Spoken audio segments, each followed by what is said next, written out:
You know, we spend literally hundreds of hours tweaking our home feeds, optimizing buttons, and perfecting layouts. Yet we completely ignore the absolute first thing a user actually sees. Welcome to this explainer.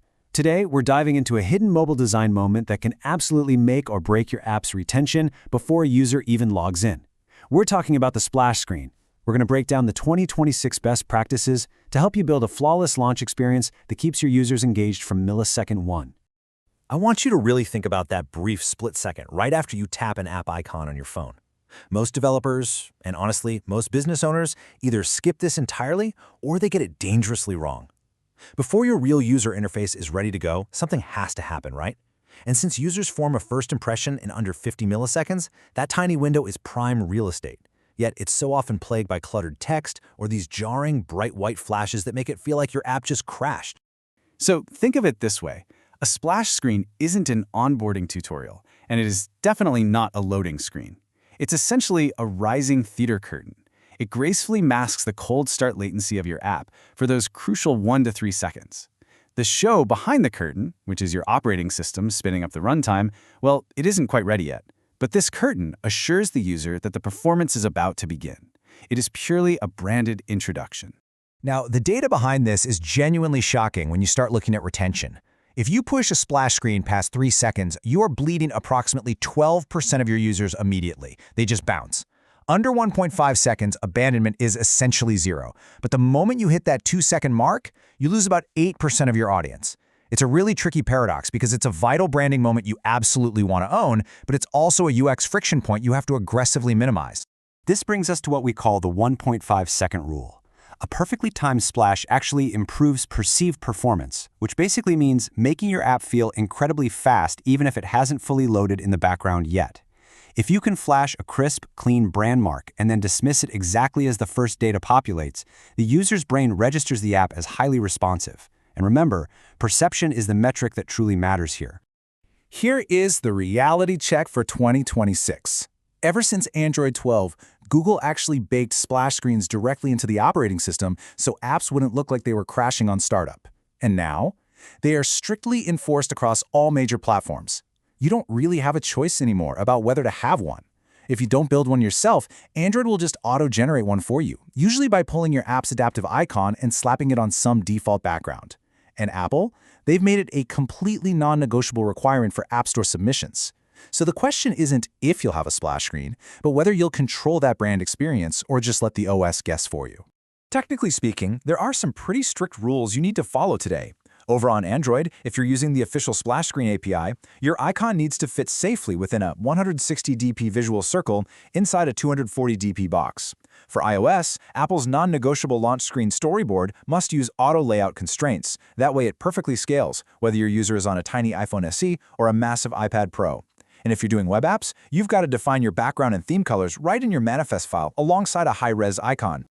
When we talk about design, the contrast between a good and bad approach is stark. A correct implementation uses a centered, crisp brand mark right on a solid color. But the trap? That's cluttering that one precious second of screen time with visual noise. The higher retention, minimalist approach thrives on generous negative space, giving your logo about 25 to 30% padding.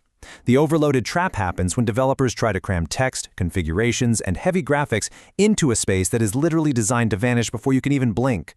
So here is a golden rule for you. If it belongs on a settings page, it absolutely does not belong on your splash screen. Seriously, a loading bar just tells the user they are waiting, whereas a clean screen quietly says, "We're fast." Think about it.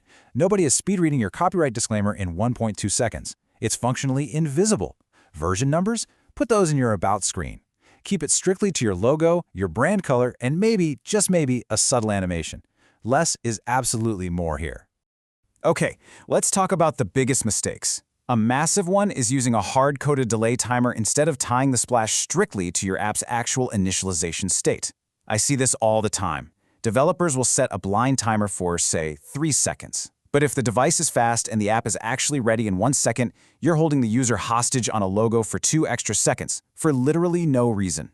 The splash should dismiss the exact millisecond your critical data is ready. Mistake number 2 is the dreaded double flash bug. If you are still using the deprecated legacy splash activity on Android, the operating system is going to force its own splash screen first, and then your custom screen loads right on top of it. It creates this awful flicker that makes the app look broken and terribly unpolished. The fix for this is simple. Migrate entirely to the official SplashScreen API and strip out that old legacy code completely. And mistake 3, forgetting dark mode. You absolutely have to test in both themes. I know it sounds obvious, but developers constantly build in light mode, ship it, and suddenly thousands of dark mode users open the app only to see a pitch black, entirely invisible logo. Use named colors in your iOS asset catalogs and themed attributes on Android to ensure your logo pops no matter what system preference the user happens to have selected. Getting this right depends entirely on your stack, and you have several great paths to choose from. If you're running React Native on Expo, it's honestly as simple as setting 3 fields in your app JSON.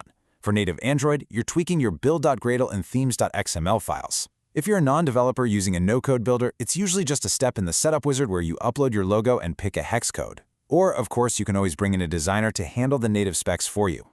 So, to execute this flawlessly, here is your action plan. First, audit your app right now for those dangerous legacy bugs. Second, choose your stack's proper path for implementation. And third, and this is a crucial expert tip, always test on a real, physical device with airplane mode toggled on. Emulators will absolutely lie to you. They compress the splash duration and give you a false sense of speed.